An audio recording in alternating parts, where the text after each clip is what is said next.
Hi అండి, welcome back పల్లుపతి vlogs. So ఈరోజైతే నేను ఆవకారం ఎలా చేయాలో చూపిస్తాను. సో ఫస్ట్ అయితే మనం మామిడికాయ ముక్కలని ఇలా కట్ చేసి పెట్టుకోవాలి. మేము తీసుకుంది 4 kgs మామిడికాయలు. సో దానికి తగ్గట్టు నేను ఎలా చేయాలో చూపిస్తున్నాను.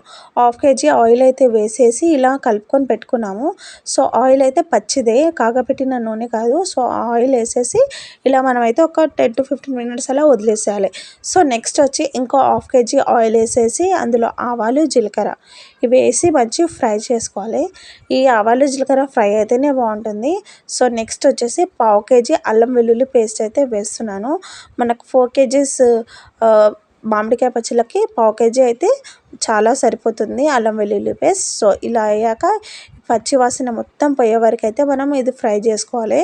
సో ఇది మంచిగా ఫ్రై అయ్యాక పసుపు వేసేసి ఇంకా ఈ ఆయిల్ అంతా మనం చల్లగా అయ్యే వరకు ఉంచుకోవాలి.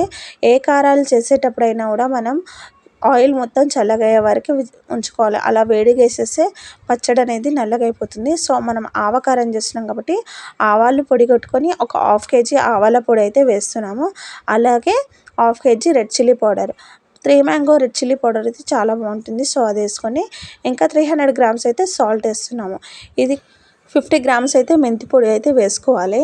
ఈ గ్లాస్తో అయితే 1/2 glass అయితే ఉంది. సో అలా వేసేసాక ఇంకా మనం 1 glass అయితే జీలకర్ర పౌడర్, జీరా పౌడర్ కూడా కొద్దిగా వేయించుకొని అలా పౌడర్ వేసేసి వేయాలి. 1 glass 100 grams జీలకర్ర పౌడర్, 50 grams మెంతుల పౌడర్. ఇంకా మనం కొద్దిగా మెంతులు వేసుకోవాలి. పైకెళ్ళి మెంతులు వేసుకుంటే చాలా టేస్టీగా ఉంటుంది.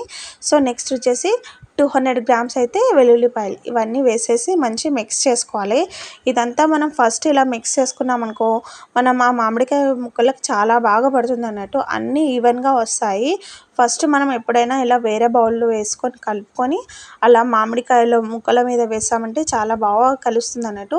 మనం ముందుగానే ఆయిల్ వేసి పెట్టాం కదా మామిడికాయ ముక్కలను, సో అందులో వేసేసి మంచి మిక్స్ చేసుకోవాలి. మనం చేత్తో అలా మిక్స్ చేస్తే ఆయిల్ అంతా పైకి వస్తుంది. అప్పటి వరకు మనం ఈ మొత్తం పచ్చళ్ళను అలా మిక్స్ చేస్తూ ఉండాలి.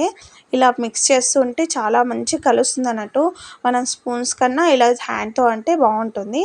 సో ఇలా కలుపుకున్నాక మనం ఏం చేయాలంటే, మనం ముందుగా అయితే మనం పోపు పెట్టుకున్నాం కదా, సో ఆయిల్ అంతా వేసేసి ఇంకోసారి చేత్తో అలా కలిపేయాలి. మంచిగా కలుస్తుంది అసలు. ఇలా మామిడికాయ ముక్కలని అలా మొత్తం కలిపే వరకు కలుపుకుంటూ ఉండాలి. సో ఇంతే అండి, ఇలా మంచి కలిపేసి ఇంకా మనం జాడీలో తీసుకోవడమే. ఇది ఎంత మంచి మిక్స్ చేస్తే అంత బాగా పచ్చళ్ళకు అనేది పడుతుంది.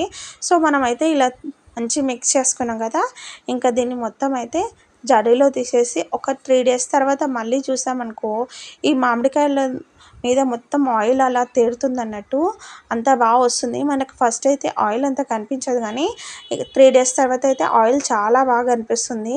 మీరైతే ఈ ఆవకారం రెసిపీ అయితే మనం ఫస్ట్ టైం చేసినా కూడా అంతే పర్ఫెక్ట్గా వస్తుంది. నేను చెప్పిన కొలతతో మీరు చేశారంటే పర్ఫెక్ట్గా కుదురుతుంది.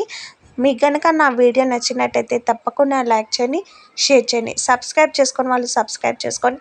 Thanks for watching. Take care. Bye bye.